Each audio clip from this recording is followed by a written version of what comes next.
Salut à tous, voilà, je voudrais faire une petite vidéo. Je voudrais partager un petit quelque chose que vraiment j'ai compris, pendant pas mal d'années après avoir été converti, avoir été appelé par Dieu. Et c'est au sujet de notre identité en Christ. Quelle est notre véritable identité? Une fois que nous sommes nés de nouveau, une fois que nous avons reçu le Saint-Esprit, quelle est notre véritable identité? Ce que nous sommes réellement. Alors avant de rentrer dans le sujet, je pense qu'il est préférable d'abord de parler un peu, de savoir ce que c'est qu'un peu l'esprit, l'âme et le corps. La Bible dit bien que nous sommes esprit, âme et corps. Voyons ça même dans 1 Thessaloniciens 5,23.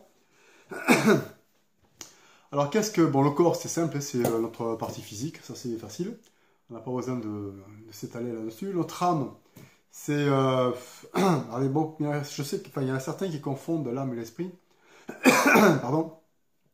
Notre âme, c'est notre volonté, c'est notre intelligence, c'est le siège de nos pensées, c'est nos émotions, nos sentiments, c'est notre conscience, c'est voilà, tout ça fait l'âme, c'est aussi notre personnalité. Tout ça, c'est l'âme.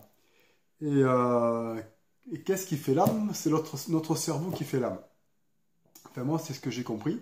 Parce que lorsque notre corps et notre âme sont liés, ok, ils ne sont pas dissociés, notre corps et notre âme sont liés. Lorsque nous mourrons, notre corps va mourir, ok, et notre âme aussi mourra avec. Ils sont liés, en fait. Comment j'ai compris ça? Parce que comment on peut voir ça plutôt? Mais mettons par exemple, lorsqu'une personne prend un médicament, comme genre, vous savez, il y a des médicaments genre antidépresseurs ou d'autres médicaments, ou bien comme de la drogue, ou bien comme l'alcool, c'est une substance physique, hein, il n'y a rien de spirituel. Hein. Lorsque nous prenons ça, ça a des effets sur notre cerveau, okay, qui a des effets sur notre âme. Ça peut changer notre personnalité, ça peut changer nos humeurs, okay, ça peut changer notre façon de penser, ça peut changer notre intelligence, ça change beaucoup de choses sur notre cerveau, et ça change aussi notre âme. Donc, bon, qu'est-ce qu'est l'esprit? Mais l'esprit, c'est notre véritable identité. Ce que nous sommes réellement, et ce que nous sommes dans notre esprit. Alors, lorsque nous venons au monde, avant d'être chrétiens, avant d'être nés de nouveau, nous étions de nature pécheresse. Alors, nous étions dans notre esprit, nous étions de nature pécheresse. Nous étions, pardon, dans notre âme, parce que nous avons péché avec notre âme et notre corps. Corps, âme et esprit, nous étions vraiment de nature pécheresse. Aussi bien dans le corps, dans notre âme que dans notre esprit. Mais surtout dans notre esprit, qui est vraiment ce que nous sommes, ça je vais le répéter souvent, notre esprit est ce que nous sommes réellement, et notre véritable identité, ce que nous sommes et ce que nous sommes dans notre esprit. Nous étions de nature pécheresse. Comparé à Jésus, contrairement à Jésus, qui lui, lorsqu'il est venu au monde, il est venu au monde comme nous. C'était un homme, okay, il est né d'une femme. C'était un homme, il avait aussi une âme, comme tout le monde. Et la différence, c'était que de son esprit n'était pas souillé par le péché. Même si on peut dire qu'un enfant, lorsqu'il vient au monde, il n'a jamais péché, mais un enfant, c'est-à-dire que l'esprit humain est voué à pécher. Un jour ou l'autre, il va pécher, il ne peut pas faire autrement. C'est dans sa nature, c'est notre nature humaine. Lorsque nous venons au monde, un jour on va pécher. Et sauf que Jésus, lorsque lui il est venu au monde, il est venu comme nous, sauf que son esprit était saint. Il était Dieu dans son esprit. Il était saint dans son esprit. L'esprit de Jésus-Christ, c'était l'esprit de Dieu. Okay, Dieu qui s'est fait homme. Et c'est vraiment la différence, c'est ce qui lui a permis en fait de vivre aussi dans une parfaite sainteté. Alors, par contre, il n'a pas eu plus de privilèges que nous. Okay, il a été tenté comme nous. Il n'a pas eu plus de privilèges que nous. C'est pas parce qu'il était le Fils de Dieu qui n'a pas été tenté comme nous, qu'il n'a pas eu d'épreuves. Au contraire, je dirais même qu'il a été tenté plus que nous et qu'il a eu des épreuves bien plus dures que nous, des épreuves jusqu'à mourir sur la croix, quoi. Donc, mais il était saint, parfaitement saint. Dans son esprit, était parfaitement saint. D'ailleurs, c'est pour ça qu'il disait que nous pouvons voir dans Jean 8, 23, quand il disait, vous êtes ici-bas, moi je suis d'en haut. Jésus, lorsqu'il s'identifiait, lorsqu'il a dit, moi je suis d'en haut, vous, vous êtes d'ici-bas, lorsqu'il s'identifiait, il ne s'est pas identifié en étant le fils de Marie. Okay, il ne s'est pas identifié en étant oui, le fils de Marie. Il s'est identifié par rapport à ce qu'il était dans son esprit. Et ce qu'il était dans son esprit, il était de nature divine. Il était Dieu dans son esprit. C'est pour ça qu'il disait, je suis d'en haut. Donc voilà. C'est important de savoir ça. Et c'est important de savoir ça pour comprendre après le reste. Nous, lorsque nous sommes devenus chrétiens, lorsque nous avons cru, lorsque nous avons eu connaissance du message de l'Évangile, nous l'avons accepté, nous y avons cru, nous avons été tellement touchés par l'amour de Dieu, qui nous a tellement touchés par son amour, par sa grâce, qu'on n'a pas pu y résister. Non seulement c'est pas qu'il nous a forcés, mais on a tellement été touchés par son amour, par sa grâce, par ce qu'il a fait pour nous. Il nous a vraiment révélé son amour, quoi, cette grâce infinie, que nous avons cru et nous avons accepté son esprit. Nous avons donc cru au message, nous avons cru qu'il est mort pour nous, pour nos péchés, tout ça, qu'il est ressuscité. Nous sommes donc venus enfants de Dieu. Nous avons reçu son esprit et nous sommes devenus enfants de Dieu. Qu'est-ce qui s'est passé? C'est ce qui ramène à ce que Jésus avait dit quand il parle à Nicodème, c'est dans Jean 3,5, à moins de naître d'en haut, personne ne peut voir le royaume des cieux. Et c'est de ce que parle aussi Paul de la nouvelle créature, hein, quand il dit ce qui compte, c'est la nouvelle création, c'est d'être une nouvelle créature. Et donc, que s'est-il passé? Est-ce que lorsque nous sommes nés de nouveau, est-ce que lorsque nous avons reçu le Saint-Esprit, est-ce que cette nouvelle créature que nous sommes devenus, est-ce que cela s'est passé dans notre corps, dans notre âme ou dans notre esprit? Donc dans notre corps, même si on a reçu une guérison, même si on a reçu le Saint-Esprit, il s'est passé quelque chose de fabuleux, ok, même si on a reçu une guérison, notre corps n'est pas devenu saint. Donc un jour, il va mourir, quoi. Notre corps va finir par mourir. Et puis, est-ce que c'est dans notre âme? Eh bien, là aussi, on peut se rendre compte que dans notre âme, on a toujours des mauvaises pensées. Ok. Donc là aussi, on peut se dire que non, c'est pas notre âme n'a pas été rendue saine d'un seul coup comme ça. Non, donc la nouvelle naissance s'est passée dans notre esprit. Alors, qu'est-ce qui s'est vraiment passé? Qu'est-ce qui s'est vraiment passé? En fait, c'est un peu, on pourrait donner l'exemple un peu comme si notre esprit était un peu comme un bocal. Il a été lavé, purifié, et le Saint-Esprit est rentré dedans. Et plus rien ne peut rentrer dedans. Le Saint-Esprit est rentré, il a rempli le bocal, a débordé, et rien ne peut rentrer dedans. Rien de souillé ne peut rentrer dedans. C'est-à-dire que lorsque nous commettons un péché, lorsque nous commettons une faute, quel qu'il soit, cela n'affecte pas notre péché. Lorsque nous sommes nés de nouveau, lorsque nous avons reçu le Saint-Esprit, notre esprit est venu faire un avec notre esprit. Comme on dit, je ne sais plus dans quoi c'est écrit, dans 1 Corinthiens 6,17, voilà, celui qui s'unit au Seigneur devient un seul esprit avec lui. Nous devenons un seul esprit avec lui. C'est-à-dire que notre esprit est devenu un seul esprit avec lui. Notre esprit est devenu l'esprit de Dieu. Nous sommes devenus de nature divine. Nous sommes devenus exactement, ni plus ni moins. Alors ni plus, c'est sûr qu'on ne peut pas être plus, mais ni moins que Jésus. Sommes devenus exactement comme lui. Alors bien sûr, je ne parle pas dans nos actes, ok? On n'est pas encore dans nos actes dans la vie de tous les jours. Oui, dans nos actes, nous ne sommes pas encore devenus comme lui, on en est encore loin. Mais ce que Dieu a fait de nous, la nouvelle nature que Dieu a fait de nous, dans notre esprit, nous sommes devenus exactement comme lui l'était et comme lui il est actuellement. Nous sommes devenus 100% saints. Nous sommes devenus comme Dieu dans notre esprit, aussi saints que Dieu. Dieu a tout fait dans notre esprit. Et lorsque nous commettons une faute, cela n'affecte pas notre esprit. Notre esprit il reste saint. Vous savez, lorsque je me rappelle au début de ma conversion, lorsque j'allais dans une assemblée, dans la semaine, on se réunissait une fois par semaine on appelle ça des groupes de maison, ou des cellules de prière, ou des groupes de prière, ou des églises de maison. Et souvent on se réunissait, pourtant il y avait des anciens, des frères et sœurs qui étaient là, qui étaient chrétiens depuis de longue date. Et avant la prière, chacun fermait les yeux, et intérieurement, on confessait, enfin, il fallait, comme s'il fallait faire ça, confesser nos péchés. Alors certains même le font, demandent même, certains même font la prière. Hein, Seigneur, pardonne nos péchés avant de commencer la prière. Et on faisait ça. Et c'est comme si, mettons, si on ne faisait pas ça, eh bien, voilà, soit, mettons, ça, on n'aurait pas une bonne relation avec Dieu, ou on n'aurait peut-être pas nos prières exaucées, ou un truc comme ça. Voilà, on faisait ce rituel à chaque fois. Et on pensait bien faire, on pensait qu'il fallait le faire. Et bien non, maintenant, non, j'ai compris depuis pas mal de temps que, voilà, voilà, puisque notre nature ne change pas. Bien sûr, lorsqu'on commet un péché, moi-même, quand je commets une faute, je dis au Seigneur, toi, je m'en veux, soit je suis un peu en colère contre moi, ou quoi, ou j'ai dit, mince Seigneur, là j'ai fauté, ou j'ai failli, voilà, j'ai excuse-moi, mince, ou même je dis même pardon, tu vois.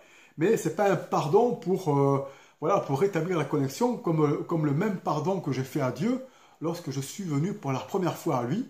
Ok, je lui ai dit, oui Seigneur, je reconnais que je suis pécheur, j'ai fauté, j'ai pas... Oui, au début, j'avais même confessé tous mes péchés, je me rappelle, hein, tous mes péchés auxquels j'étais conscient, mais voilà, ça à la rigueur, c'est la première fois qu'on vient à lui, oui, ok. Mais après, Jésus a pardonné nos péchés il y a plus de 2000 ans de ça. Il les a pris sur lui, nos péchés passés, nos péchés présents et nos péchés futurs. Et en plus, lorsque nous péchons, cela n'affecte rien à cette nature que nous sommes. Nous restons saints. Même lorsque nous péchons, nous restons saints. Dieu a vraiment fait les choses comme il fallait. Dieu a vraiment fait comme il fallait. Donc voilà, quand je me rappelle quand on faisait ça, en fait, c'était complètement stupide, enfin pas stupide, mais bon, c'était complètement inutile. Mais au début, j'étais comme ça aussi. Je voyais aussi, vous voyez, quand ma relation que j'avais avec Dieu aussi avant, je savais que j'avais le Saint-Esprit, je savais que j'étais un enfant de Dieu, je savais que Dieu avait pardonné mes péchés, je savais que Dieu ne m'envoyait pas pécheur, qu'il ne me voyait plus pécheur. Vous voyez, je savais qu'aux yeux de Dieu, je n'étais pas pécheur. Mais c'est comme si, vous voyez, c'est comme si Dieu me voyait à travers son sang. C'est-à-dire que c'était à travers son sang qu'il ne voyait pas mes péchés. Vous comprenez? Et c'est comme si moi, c'est un peu comme si moi, par exemple, moi, je me voyais pécheur, mais comme il y avait le sang de Jésus, Dieu ne me voyait pas pécheur. Mais moi, je me voyais pécheur. Et je croyais qu'en moi, c'est comme s'il y avait en moi, moi-même, et le Saint-Esprit, et que tous les deux, on était toujours en cesse en lutte, en fait. C'est comme si moi, voilà, j'étais toujours esclave du péché, ok, et que le Saint-Esprit luttait toujours contre moi. Jusqu'à ce que je comprenne vraiment, il y a des enseignements qui m'ont beaucoup aidé, en fait, qui m'a amené, en fait, à vraiment comprendre ça, où vraiment Dieu m'a parlé, enfin, Dieu m'a éclairé. C'est comme j'ai reçu une sorte de, enfin, j'ai eu une révélation, vraiment. Alors, ça n'a pas été la super révélation, mais j'ai eu une révélation, un petit truc que Dieu m'a touché dans le cœur, quoi. Mais ce qui m'a beaucoup aidé, et je vous conseille, ce sont les enseignements de Andrew Wommack. Alors, il y a des enseignements sur YouTube qui sont des audios, il y a toute une gamme d'enseignements. Et c'est un peu par lui que j'ai commencé à comprendre ça.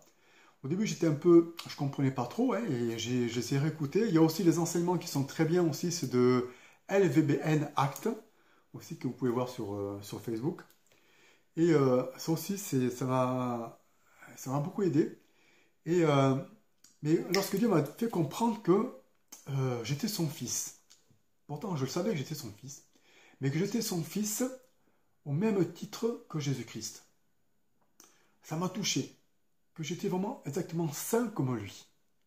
Vous savez, au début, je savais que j'étais racheté, je savais que j'avais le Saint-Esprit, je savais que j'étais justifié par la foi, je savais même que j'étais saint, mais que j'avais été rendu saint, mais je n'avais pas vu vraiment, je ne comprenais pas vraiment, parce que je péchais tout le temps. C'est ça, je ne comprenais pas. Je péchais tout le temps. Donc pour moi, si je péchais tout le temps, je n'étais pas saint. C'est comme si voilà, j'étais saint par la foi, c'est comme si Dieu me considérait saint, mais que je n'étais pas saint.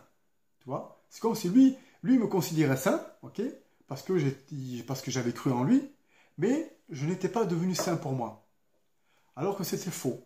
Quand Dieu m'a dit que j'étais vraiment comme son fils, exactement comme lui.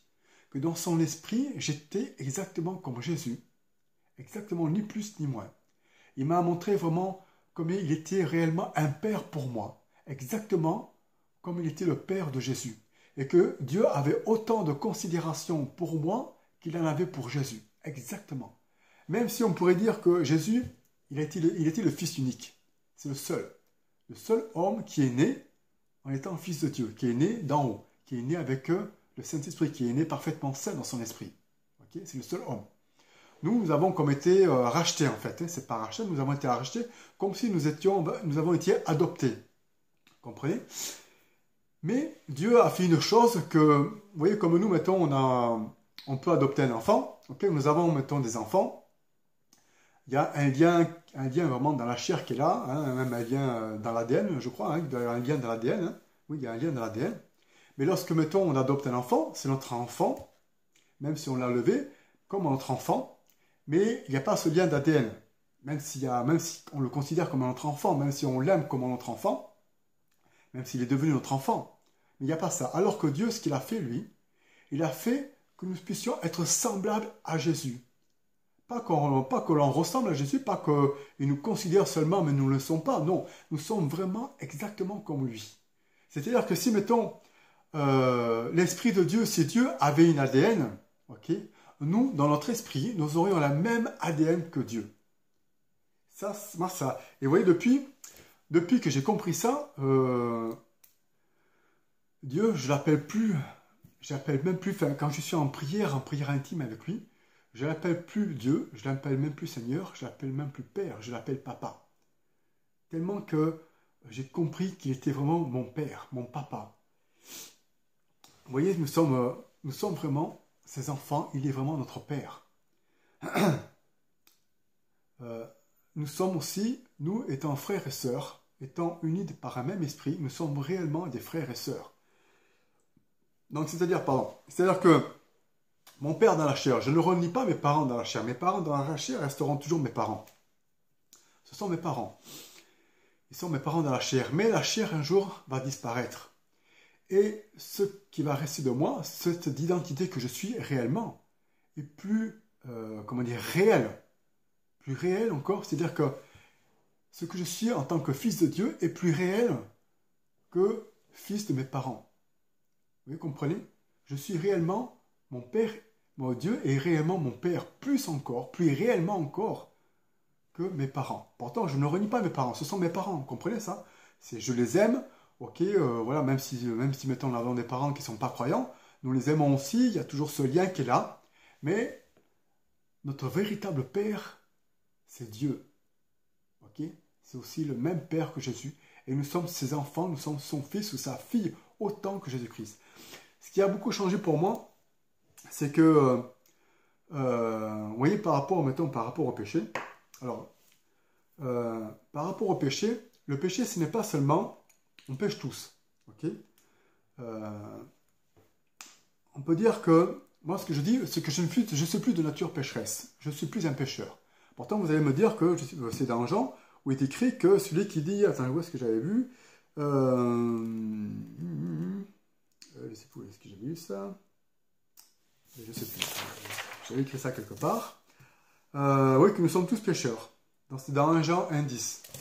On dit que nous sommes tous pécheurs. Okay, et pourtant, il dit aussi, celui qui est né de Dieu ne pêche pas. Donc c'est vrai que nous sommes pécheurs. Nous sommes pécheurs dans le sens que nous péchons tous. Okay, celui qui dit qu'il ne pêche pas, c'est un menteur. Okay, nous péchons tous. Mais celui qui est né de Dieu ne pêche pas. Celui qui est né de Dieu ne pêche pas, c'est-à-dire que soit il ne s'adonne pas au péché, mais il n'est pas pécheur. Celui qui est né de Dieu n'est plus pécheur, il n'est plus de nature pécheresse comme avant. Ça, c'est un truc fondamental, c'est un truc, moi, qui a changé ma relation avec Dieu. Ça, je vous assure que lorsque j'ai compris ça il y a quelques années, ça a changé ma vie. C'est-à-dire que, mettons, c'est comme si le péché, mettons, arrive puis il frappe à ma porte. Avant, c'était plutôt dans le sens, voilà, je me pensais encore être encore soumis encore au péché. Vous voyez, je pensais que j'étais encore dans la chair, que j'étais, que vous savez, un peu comme s'il y avait, moi, il y a le Saint-Esprit, puis encore le vieil homme qui est en moi, là, qui est encore enclin au péché ou qui doit lutter contre le péché. Ça, non, ça, c'est totalement faux. Vu de la nouvelle nature que nous sommes de nature divine, entre nous et le péché, il y a un grand fossé. Nous n'avons plus rien de commun avec le péché.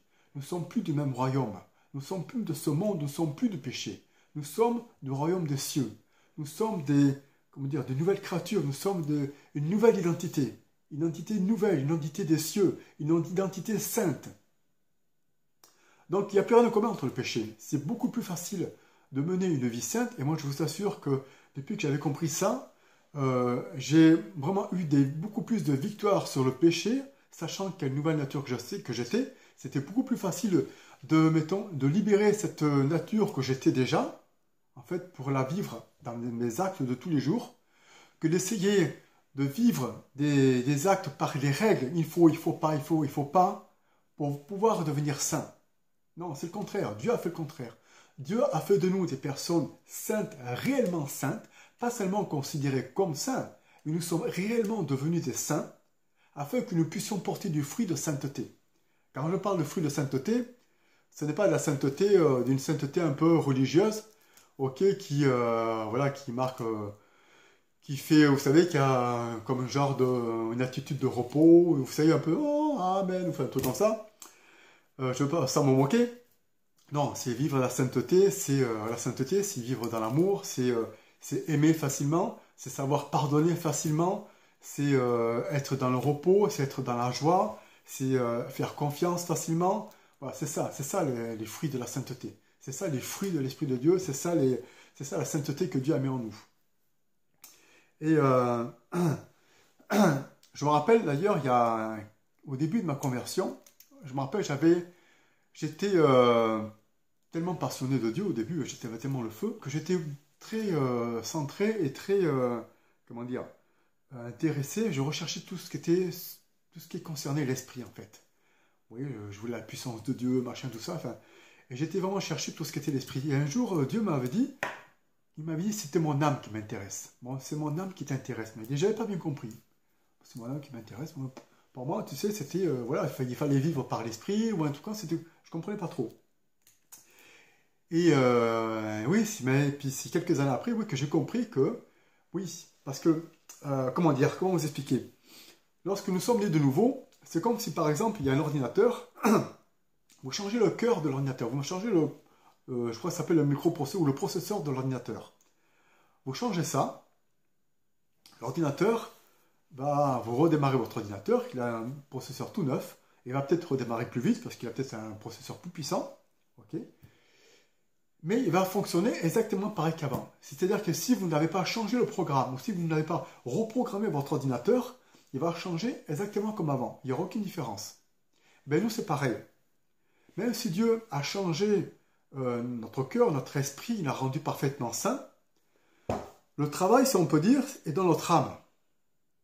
Notre âme a tellement été habituée depuis notre naissance à vivre dans le péché, même si lorsque nous sommes venus au Seigneur, il y a eu un changement.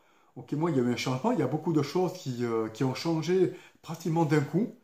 Dieu m'a délivré de la drogue. Quand j'ai reçu le Saint-Esprit, Dieu m'a délivré d'un seul coup de la drogue. J'étais vraiment à fond dans la musique hard rock, dans le trash, enfin, tous ces trucs-là. Et d'un seul coup, j'avais plus envie. Il y a eu comme une sorte, sûrement il a dû me délivrer de quelque chose. Il y a eu un petit changement. Mais je n'étais pas saint, totalement saint de mon âme. Okay, le changement s'est pas fait dans mon âme et je ne suis pas devenu totalement saint. Il y a eu des changements, mais le changement n'a pas été complet, comme il a été complet dans mon esprit. Donc, c'est un travail qu'il y a à faire par la lecture de la parole de Dieu, surtout par notre relation avec Dieu, notre relation intime avec Dieu. Ce n'est pas en voulant suivre les règles que nous pouvons interpréter dans la Bible. Il faut pas, il faut faire, il faut pas faire. Okay? C'est vraiment dans notre relation avec Dieu, en vivant tous les jours dans cet amour avec Dieu, dans cette relation avec Dieu. Et c'est parce que nous sommes déjà saints en nous, qu'il sera beaucoup plus facile à notre âme de se laisser guider par sa sainteté qui est déjà en nous. Et qui va se manifester par des actes. Ça, c'est le seul travail qu'il y a à faire et je peux vous dire que ce n'est pas si compliqué que ça. Avant, je croyais que c'était compliqué. Même si je savais que des fois, je voyais des enseignements, que notre cœur était comme ça et que c'était dans notre âme qu'il fallait le faire, je ne comprenais pas. Mais vraiment, quand j'ai compris que vraiment j'étais saint de mon esprit, que c'est comme ça que ça fonctionnait, enfin que ça fonctionnait, que c'est une vie, quoi. C'est vraiment une vie autrement. Ce que je peux dire aussi, c'est, vous voyez, comme certains, par exemple, alors ça, je pense que je vais peut-être faire des étincelles. Il y a des personnes qui étaient... alors, j'en ai rien contre eux, je ne les juge pas. Ok, des personnes qui sont, mettons, homosexuelles. qui étaient homosexuels avant d'être chrétiens et qui ont accepté Jésus-Christ, qui ont cru, qui l'ont accepté, qui ont reçu le Saint-Esprit, qui ont reçu la vie éternelle, ils ont reçu le Saint-Esprit, mais ils ont toujours cette attirance pour les personnes du même sexe qu'eux.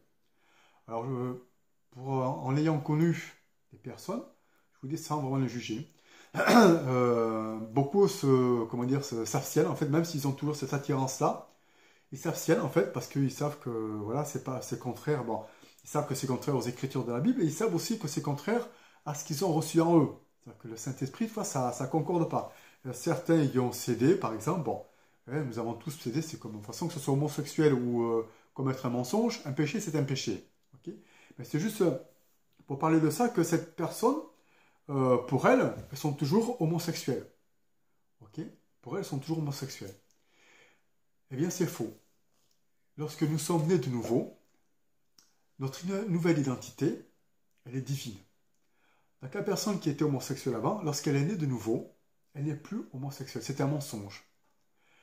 Elle a tellement vécu, ou ses pensées ont été tellement là-dedans, je ne veux pas dire qu'elle a tellement vécu dans l'origine de tout ça, non, mais elle a tellement vécu dans ces pensées-là, dans ce mode de vie-là, où son âme était tellement là-dedans que cette personne le croit encore. Son âme le croit encore aussi.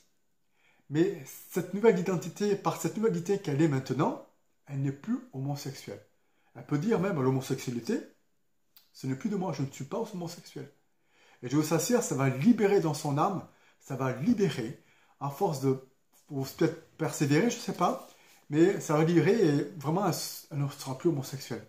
Okay, c'est un peu comme une personne qui est alcoolique, même si, mettons, comme moi j'ai été délivré de la drogue, c'était une grâce, d'un seul coup, Dieu m'a délivré de la drogue. Mais une personne qui est alcoolique, en fait, lorsqu'elle est née de nouveau, certaines personnes, et j'en ai aussi connu, qui étaient encore un peu accro à l'alcool, quoi. Hein. Alors peut-être qu'ils buvaient un peu moins parce qu'ils savaient que c'était contraire ou quoi, mais bon, ils étaient toujours esclaves de l'alcool, quoi. Il fallait toujours que... le gars, il avait toujours son nez rouge, quoi. Puis on le savait, quoi. Il sentait toujours l'alcool. Mais cette personne, si elle savait qu'en fait, elle n'est plus alcoolique, si elle connaissait sa véritable identité qu'elle est réellement, elle saurait que cette personne n'est plus alcoolique. Et elle pourrait dire alcool, non. Ok. Bon, Dieu fait grâce, hein. Dieu délivre de l'alcool, de toutes ces choses-là, même si nous ne sachons pas vraiment quelle est notre identité. Enfin voilà, pour vous dire comment moi ça a vraiment changé ma vie, ça a changé ma relation avec Dieu, de savoir qui nous sommes vraiment, cette identité que je suis réellement. Donc voilà, je pense que j'ai rien oublié, je suis sûr que j'ai oublié quelque chose, mais bon, c'est pas grave. Voilà, j'espère que si vous avez des commentaires, n'hésitez pas. Je peux vous répondre. Si, mettons, vous n'êtes pas d'accord, ben, je force personne. Je partage juste ce que moi j'ai reçu et que ça a vraiment changé ma vie. Ça a changé surtout ma relation avec Dieu. De savoir maintenant que je suis comme Jésus, quoi. C'est parfait, quoi. Que Dieu ne me reproche rien. Dieu ne me reproche vraiment jamais rien. Rien, rien, rien. D'ailleurs, il ne m'a jamais rien reproché, d'ailleurs. Mais vraiment, c'est fabuleux, quoi. Ça change, ça booste la foi. Voilà, c'est... Voilà, bon, mais je vous laisse et puis alors à bientôt, et puis bon courage. Bon courage, à bientôt.